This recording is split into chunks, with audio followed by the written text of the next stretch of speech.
മിശിഹായിൽ ഏറെ സ്നേഹം നിറഞ്ഞവരെ, വിശ്വവിഖ്യാത എഴുത്തുകാരനായ ഷൂസെ സരമാഗുവിൻ്റെ the gospel according to Jesus Christ എന്ന് പറയുന്ന ഒരു നോവലുണ്ട്.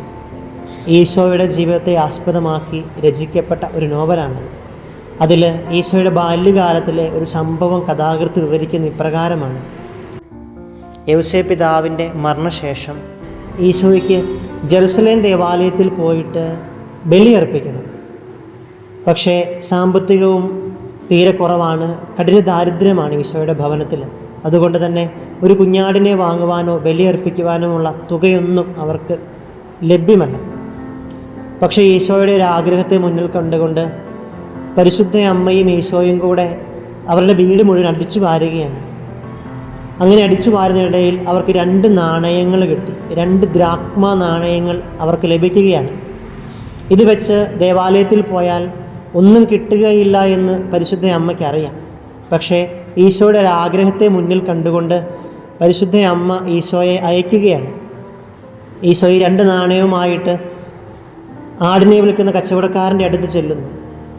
അവിടെ നിന്ന് ഈ 2 നാണയങ്ങൾ കൊടുക്കുമ്പോൾ ഈ 2 നാണയത്തിനൊന്നും ലഭിക്കുകയില്ലെങ്കിൽ കൂടെ ഈശോയുടെ ആഗ്രഹത്തെ കണ്ടുകൊണ്ട് ആ കച്ചവടക്കാരൻ ഒരു ചെറിയ കുഞ്ഞാടിനെ ഈശോയ്ക്ക് ബലിയർപ്പിക്കാൻ വേണ്ടി നൽകുകയാണ്. ഈ കുഞ്ഞാടിനെ മേടിച്ചിട്ട് ഈശോ അവിടെ നിന്ന് ഇറങ്ങുമ്പോൾ കഥാകൃത്ത് വിവരിക്കുന്നത് ഇങ്ങനെയാണ്: ഈശോ ഒരു ഉന്മാദിയെ പോലെ ആ കുഞ്ഞാടിനെ തോളോട് ചേർത്ത് പിടിച്ചുകൊണ്ട് ദേവാലയത്തിൽ തിരികെ ഇറങ്ങി വരികയാണെന്നാണ് പറഞ്ഞു വയ്ക്കുക. എന്നിട്ട് കഥാകൃത്ത് പറഞ്ഞിങ്ങനെയാണ്: അർത്ഥമില്ലാത്ത ബലികൾ കൊണ്ട് ദൈവത്തെ പ്രീതിപ്പെടുത്താൻ സാധിക്കുകയില്ല. ഈ ഒരു കുഞ്ഞാടിൻ്റെയെങ്കിലും ജീവൻ എനിക്ക് രക്ഷിക്കാൻ സാധിച്ചെങ്കിൽ അത്രയും ആയല്ലോ എന്നുള്ള മനോഭാവത്തിലാണ് ഈശോ അവിടെ നിന്ന് ഇറങ്ങി വരിക എന്നാണ് കഥാകൃത്ത് പറഞ്ഞു വയ്ക്കുക. പ്രിയമുള്ളവരെ, ഇന്ന് സഭ നമുക്ക് വേണ്ടി വിചിന്തനത്തിന് നൽകിയിരിക്കുന്ന വചനഭാഗവും ഏകദേശം ഈ ഒരു മനോഭാവത്തോടു കൂടി നമ്മൾ ജീവിക്കുമ്പോൾ അർത്ഥമില്ലാത്ത ബലികൾ കൊണ്ട് ദൈവത്തെ പ്രീതിപ്പെടുത്താൻ വേണ്ടി സാധിക്കുകയില്ല എന്ന് പറഞ്ഞു വയ്ക്കുകയാണ്. വിശുദ്ധ മർക്കോസിൻ്റെ സുവിശേഷം 7-ാം അധ്യായം 1 മുതൽ 13 വരെയുള്ള വാക്യങ്ങളിൽ ആചാരാനുഷ്ഠാനങ്ങളെക്കാൾ ഹൃദയത്തിൻ്റെ വിശുദ്ധിയാണ് കർത്താവിന് പ്രധാനപ്പെട്ടത് എന്ന് വചനം പറഞ്ഞു വയ്ക്കുകയാണ്. തീവ്രമായിട്ടുള്ള ആചാരാനുഷ്ഠാനങ്ങൾക്ക് പ്രാധാന്യം കൊടുത്തിരിക്കുന്ന ഒരു യഹൂദ സമൂഹത്തിന് മുന്നിൽ നിന്നുകൊണ്ടാണ് മർക്കോസ് ശ്ലീഹ വിജാതിയർക്ക് വേണ്ടി ഈ സുവിശേഷ ഭാഗം എഴുതി വെക്കുക. വിജാതിയരുടെ അനുഷ്ഠാനങ്ങൾ കുറഞ്ഞു പോകുന്നു എന്ന് പറഞ്ഞുകൊണ്ട് യഹൂദർ പഴി പറയുമ്പോൾ മർക്കോസ് ശ്ലീഹ ബോധപൂർവ്വം പറഞ്ഞു വയ്ക്കുകയാണ്: ക്രിസ്തു പരിശോധിക്കുന്നത് നമ്മുടെ ഓരോരുത്തരുടെയും ഹൃദയമാണ് എന്ന് പറഞ്ഞു വയ്ക്കുകയാണ്. അതുകൊണ്ടാണ് കൃത്യമായിട്ടും വ്യക്തമായിട്ടും ഈശോ പറയുന്നുണ്ട്: കപടനാട്യക്കാരായ ഫരിസിയരെ, നിയമജ്ഞരെ, നിങ്ങൾ ഹൃദയം പരിശോധിക്കണമെന്ന് പറയുന്നതും അതുകൊണ്ട് തന്നെയാണ്. കപടനാട്യം ഒരഭിനയമായിട്ട് ഈശോ കാണുകയാണ്. അധരങ്ങൾ കൊണ്ട് നിങ്ങൾ എന്നെ ബഹുമാനിക്കുന്നു, എന്നാൽ ഹൃദയം അകലെയാണ് എന്ന് വചനം പറഞ്ഞു വയ്ക്കുന്നു. നമ്മളൊക്കെ ഇതുപോലെ തന്നെ ഒരു മനോഭാവം പേറി പലപ്പോഴും ഈ ദേവാലയത്തിലൊക്കെ നമ്മളായിട്ടുണ്ടല്ലോ. നമ്മുടെയൊക്കെ പ്രാർത്ഥനാ രീതികളൊക്കെ എങ്ങനെയാണ്? നമ്മൾ ഒത്തിരിയേറെ പ്രാർത്ഥിക്കുന്നുണ്ട് എന്ന് നമ്മൾ നടിക്കുന്നുണ്ട്.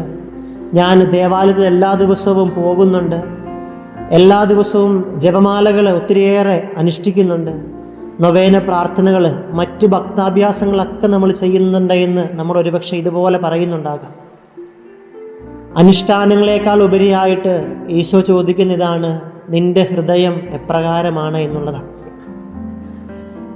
നമ്മുടെയൊക്കെ വീട്ടുകാരുടെ മുമ്പിൽ തുറവിയോടുകൂടെ നിൽക്കാൻ വേണ്ടി നമുക്ക് സാധിക്കുന്നുണ്ടോ? കപടതയില്ലാത്ത തുറവിയുള്ളൊരു ഹൃദയം നമുക്കുണ്ടാകണമെന്നുള്ളതാണ് ഈശോ ആഗ്രഹിക്കുക. എൻ്റെ അധികാരികളുടെ മുമ്പിൽ ഞാൻ എങ്ങനെയാണ്? എൻ്റെ ദൈവത്തിൻ്റെ മുമ്പിൽ ഞാൻ എങ്ങനെയാണ്? എൻ്റെ മാതാപിതാക്കളുടെ, എൻ്റെ മക്കളുടെ, സഹോദരങ്ങളുടെ, ബന്ധുമിത്രാദികളുടെയൊക്കെ മുമ്പിൽ എൻ്റെ മനോഭാവങ്ങളൊക്കെ എങ്ങനെയാണ്? ഞാൻ അകമേ ഒന്ന് വിചാരിക്കുകയും അകമേ ഒന്ന് കണക്ക് കൂട്ടുകയും ചെയ്തിട്ട് മറ്റൊരു മനോഭാവത്തോടു കൂടിയാണോ ഞാൻ ഓരോ ദിവസവും തള്ളി നീക്കുക? പൊയ്മുഖങ്ങൾ അണിഞ്ഞുകൊണ്ട് നിൽക്കുന്നവർക്കെതിരെയുള്ള ഈശോയുടെ വലിയൊരു താക്കീതുണ്ട്: കപടനാട്യക്കാരെ, നിങ്ങൾക്ക് ദുരിതമെന്നാണ് ഈശോ പറയുക. ചിന്തിച്ചു നോക്കുക, നമ്മുടെ ഹൃദയത്തിൻ്റെ മനോഭാവങ്ങളൊക്കെ എങ്ങനെയാണ് എന്നുള്ളത്. ഒരു കപടനാട്യത്തിൻ്റെ പൊയ്മുഖങ്ങൾ അണിഞ്ഞുകൊണ്ടാണോ എൻ്റെ പ്രാർത്ഥനകളും ഭക്താഭ്യാസങ്ങളും വിശുദ്ധ കുർബാന അർപ്പണങ്ങളും എന്നുള്ളത് നമ്മൾ ചിന്തിച്ചു നോക്കുക. അതുപോലെ തന്നെ ഞാൻ ഒത്തിരിയേറെ പ്രാർത്ഥിക്കുമ്പോഴും എൻ്റെയൊക്കെ മനസ്സിൻ്റെ ഹിതങ്ങളൊക്കെ എങ്ങനെയാണെന്ന് നമ്മൾ ചിന്തിച്ചു നോക്കണം. ഒത്തിരിയേറെ പേരോടൊക്കെയുള്ള വെറുപ്പും വിദ്വേഷവും ഒക്കെ നമ്മുടെ മനസ്സിലുണ്ടോ? നമ്മുടെ പ്രാർത്ഥനകൾ പലപ്പോഴും പലരെയെങ്കിലും തകർക്കാനൊക്കെയുള്ള ആഗ്രഹങ്ങൾ, അല്ലെങ്കിൽ മറ്റുള്ളവരെയൊക്കെ തിന്മ കാണണമെന്നൊക്കെയുള്ള ആഗ്രഹങ്ങളൊക്കെ നമ്മൾക്കുണ്ടായി പോയിട്ടുണ്ടെങ്കിൽ എൻ്റെ പ്രിയമുള്ളവരെ, ഈശോ പറഞ്ഞതാണ് അതെല്ലാം കപടനാട്യമാണ് എന്നുള്ളതാണ്. അതുകൊണ്ട് ആത്മാർത്ഥമായിട്ട് ചിന്തിക്കുക, എൻ്റെ ഹൃദയത്തിൻ്റെ വിശുദ്ധി എത്രമാത്രമുണ്ട് എന്നുള്ളത്. അകമയൊരു മനോഭാവവും പുറമേ ഒരു മനോഭാവവുമായിട്ടാണോ ഞാൻ കർത്താവിൻ്റെ മുമ്പിലായിരിക്കുക, എൻ്റെ സഹോദരങ്ങളുടെയും മാതാപിതാക്കളുടെയും പ്രിയപ്പെട്ടവരുടെയും മുമ്പിലായിരിക്കുക എന്ന് ആത്മാർത്ഥമായിട്ട് ചിന്തിച്ച് എവിടെയാണോ തിരുത്തേണ്ടത് അവിടെ തിരുത്തണമെന്നുള്ളതാണ് വചനം ഒന്നാമതായിട്ട് നമ്മളോട് പറഞ്ഞു വയ്ക്കുന്ന കാര്യം. രണ്ടാമതായിട്ട് ഏറ്റവും പ്രധാനപ്പെട്ട ഒരു കാര്യം പറയുന്നതിനാണ് വചനഭാഗത്തിൽ നമ്മൾ കാണുന്നുണ്ട്. മാതാപിതാക്കളോട് അനുഷ്ഠിക്കേണ്ട കടമകളെ പറ്റിയാണ് വചനം പറഞ്ഞു വയ്ക്കുക. യഹൂദൻ ഖുർബാൻ, അതായത് വഴിപാടായിട്ട് എന്തെങ്കിലും ദേവാലയത്തിൽ കൊടുത്തു കഴിഞ്ഞാൽ പിന്നെ എനിക്കതിൽ യാതൊരു ഉത്തരവാദിത്വവും ഇല്ല എന്ന് പറഞ്ഞ് ഒഴിഞ്ഞു മാറുന്ന ഒരു സംസ്കാരത്തിൻ്റെ പശ്ചാത്തലത്തിലാണ് മർക്കോസ് ലേഖ സുവിശേഷം എഴുതി വെക്കുക. അതിനെ തിരുത്തിക്കൊണ്ട് ഈശോ പറഞ്ഞ കാര്യം ഇതാണ്. ദൈവപ്രമാണങ്ങൾ തന്നെ പറയുന്നുണ്ട്, നിന്റെ മാതാപിതാക്കളെ ബഹുമാനിക്കണമെന്ന് പറയുന്നുണ്ട്. അതിനെതിരായിട്ട് നമ്മുടെ മാതാപിതാക്കളോട് ചെയ്യുന്ന നമ്മുടെ പെരുമാറ്റങ്ങളൊക്കെ ദൈവസന്നിധിയിൽ ചോദ്യം ചെയ്യപ്പെടുമെന്ന് തന്നെയാണ് കർത്താവ് പറഞ്ഞു വയ്ക്കുക. എങ്ങനെയാണ് നമ്മുടെ മാതാപിതാക്കളോടുള്ള നമ്മുടെ പെരുമാറ്റങ്ങൾ, സമീപനങ്ങൾ എന്നൊക്കെ നമ്മളൊന്ന് ചിന്തിച്ചു നോക്കുകയെ. നമ്മളെയൊക്കെ ഓരോ കാര്യങ്ങൾ പറഞ്ഞുകൊണ്ട് മാതാപിതാക്കൾ അവരുടെ ഉത്തരവാദിത്വം നിറവേറ്റുമ്പോൾ അവരെ മര്യാദ പഠിപ്പിക്കുന്ന ശൈലി നമുക്കൊക്കെ വന്നു പോയിട്ടുണ്ടോ? അവർക്ക് വിദ്യാഭ്യാസം കുറവും ആധുനിക കാലഘട്ടത്തിൻ്റെ കുറവൊക്കെ ഉണ്ട്. പലപ്പോഴും നമ്മളോട് പറയുന്ന കാര്യങ്ങൾ നമുക്കൊരുപക്ഷെ അംഗീകരിക്കാൻ പറ്റിയില്ല എന്ന് വരാം, അല്ലെങ്കിൽ നമ്മൾ പറയുന്ന കാര്യങ്ങൾ അവർക്ക് അംഗീകരിക്കാൻ പറ്റിയില്ല എന്ന് വരുമ്പോൾ നമ്മൾ അവരെ മര്യാദ പഠിപ്പിക്കുന്ന ശൈലിയിലേക്കൊക്കെ നമ്മൾ മാറുകയാണ്. എൻ്റെ മാതാപിതാക്കളോടുള്ള എൻ്റെ കടമകൾ ഞാൻ എത്രമാത്രം പൂർത്തിയാക്കുന്നുണ്ട്? അവർക്ക് അർഹമായ ബഹുമാനം ഞാൻ കൊടുക്കുന്നുണ്ടോ? അർഹമായ പരിഗണന ഞാൻ കൊടുക്കുന്നുണ്ടോ? അർഹമായ സ്നേഹം ഞാൻ കൊടുക്കുന്നുണ്ടോ? നമ്മൾ ചിന്തിച്ചു നോക്കുക. 2 ആഴ്ച മുമ്പ് ഒരു വാർത്ത നമ്മൾ വായിച്ചു കേട്ടതല്ലേ, 2000 രൂപ വെച്ച് ഓരോ മാസവും തൻ്റെ മാതാപിതാക്കൾക്ക് കൊടുക്കാൻ കഴിയില്ല എന്ന് പറഞ്ഞ് 2014 മുതൽ ആരംഭിച്ച കേസിൻ്റെ വിധി വരുന്നത് ഈ 2025-ലാണ്. 2000 രൂപ കൊടുക്കാൻ കഴിയാത്തതിൻ്റെ പേരിൽ എത്ര വർഷമാണ് കേസ് കളിച്ച് നടന്നത്? പ്രിയമുള്ളവരെ, ആത്മാർത്ഥമായിട്ട് ചിന്തിക്കേണ്ട കാര്യം ഇതാ.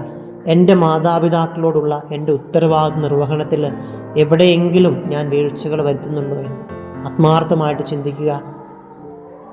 എവിടെയാണോ തിരുത്തേണ്ടത് അവിടെ തിരുത്തലുകൾ വരുത്താൻ വേണ്ടിയൊക്കെ നമ്മൾ പരിശ്രമിക്കുക.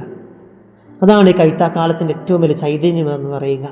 പരിശുദ്ധാത്മാവിനാൽ നിറഞ്ഞ സ്നേഹന്മാർ സുവിശേഷം പ്രസംഗിച്ച് അത് ബലം ചൂടിയതുപോലെ നമ്മുടെയൊക്കെ ജീവിതങ്ങളിലും പരിശുദ്ധാത്മാവ് നിറഞ്ഞ് ബലം ചൂടണമെന്നാണ് സഭാമാതാവ് ആഗ്രഹിക്കുക.